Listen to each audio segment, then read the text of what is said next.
درانه کتونکو السلام علیکم.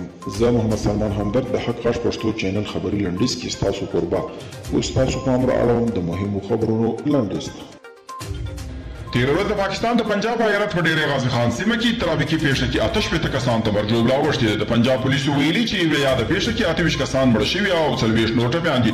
د پاکستان د کورنۍ چارو وزیر شیخ رشید د افغان سفیر لور تښتول رد کړل او هغه نړیوال دسیسه وبلل. د عامه روغتیا وزارت سرپرست وحید مجروح ویلي چې د اختر په ورځو کې باید خلک روغتیایي سپارښتنو ته جدي پاملرنه وکړي او هغه هڅې دې وکړي چې د کورونا وبا د پراختیا مخه ونیسي.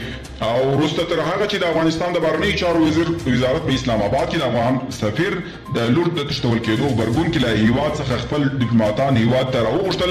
د پاکستان د بهرنیو چارو وزارت ویلي چې دا پرېکړه د افغان حکومت بدبختي ده.